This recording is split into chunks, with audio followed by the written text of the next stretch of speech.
That's why today I'm taking one more step to protect Americans from the scourge of deadly fentanyl flooding into our country.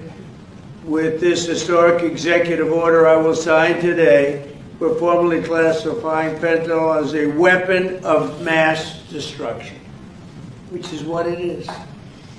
No bomb does what this is doing. 200 to 300,000 people die every year that we know of. So we're formally classifying fentanyl as a weapon of mass destruction. All right, let's start directly with the core issue. Because what the White House did on December 15th, 2025, this is not a normal policy move. This is a historic escalation in how the United States officially views fentanyl. President Donald Trump has formally designated illicit fentanyl as a weapon of mass destruction. Yes, the same category that includes chemical weapons, biological weapons, and nuclear threats. Now, before anyone jumps to conclusions, let's slow this down. Let's understand why this decision was taken, what it actually means, and what changes on the ground after this order. First, the logic behind the designation. The executive order makes a very blunt comparison. It says, illicit fentanyl is closer to a chemical weapon than a narcotic. Why? Because just 2 milligrams, an amount so small it's almost invisible to the naked eye, is enough to kill a human being. To put that in perspective, that's equivalent to 10 to 15 grains of table salt. That's it. No overdose binge, no repeated use, just one exposure. And this is not theoretical. Hundreds of thousands of Americans have already died due to fentanyl overdoses. So, from the government's point of view, this is no longer just a public health problem. This is a mass casualty substance already in circulation. Now comes the national security angle, and this is where things get serious. According to the order, fentanyl is not being handled by street-level criminals alone.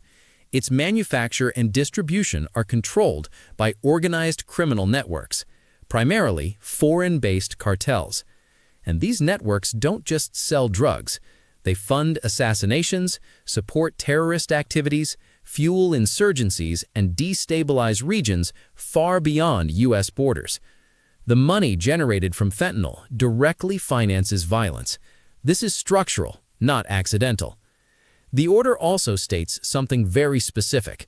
2 major cartels dominate fentanyl distribution inside the U.S., and these cartels are engaged in armed conflict to protect territory and supply routes, meaning the violence goes beyond fentanyl itself. Now, listen carefully to this part. The executive order warns that fentanyl has the potential to be weaponized for concentrated, large-scale terror attacks. This is the turning point. We're no longer talking only about overdoses. We're talking about deliberate deployment, a substance that is odorless, colorless, lethal in microscopic quantities, and easy to transport. From a security standpoint, that checks every box of a chemical weapon. And that's why the president invokes his constitutional duty to defend the nation and formally declares illicit fentanyl and its core precursor chemicals as weapons of mass destruction. That sentence alone changes everything. So what actually happens next? This is where implementation comes in. First, the Department of Justice. The Attorney General is now directed to aggressively pursue investigations and prosecutions, including new criminal charges, sentencing enhancements, and harsher penalties. In simple terms, these are no longer routine drug cases. They become national security prosecutions. Second, financial warfare. The Treasury and State Departments are now authorized to freeze assets, target accounts, and pressure financial institutions. The message is clear. If you touch fentanyl money, your money is not safe. Now comes the most sensitive part. The order allows the Department of War to potentially support domestic enforcement efforts. Not tanks on the streets, but intelligence, logistics, surveillance, capabilities normally reserved for national threats.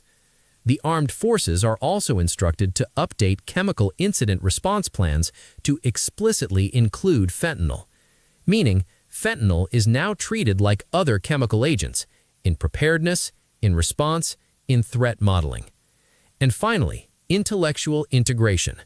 Homeland Security will now track fentanyl networks using WMD and non-proliferation intelligence tools. This is a far more aggressive framework. Fentanyl is now hunted like a weapon, not a drug. One important clarification: this applies only to illicit fentanyl, not legally prescribed medical fentanyl, and everything remains within existing law and budget authority. So why now? Because fentanyl has crossed a line. It has killed more Americans than many wars. It has funded violent networks, and it has exposed a national vulnerability. This decision will be debated. It will be challenged. Those discussions are valid. But from the administration's point of view, this is about treating fentanyl for what it already is. I'll leave you with one final thought. When a government declares something a weapon of mass destruction, it's saying this is no longer a crisis to manage. It's a threat to defeat. But before ending this video, I have a video for you which is perfect for this situation. Our message to these foreign terrorist organizations is we will treat you like we have treated Al-Qaeda. We will find you, we will map your networks, we will hunt you down, and we will kill you. And you've seen that evidence in the maritime domain, whether it's in the Caribbean or in the Pacific with the last two strikes. We know exactly who these people are. We know what networks they work with, what foreign terrorist organizations they're a part of.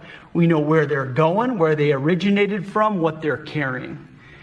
Now that's for today. Like and subscribe for more video and updates.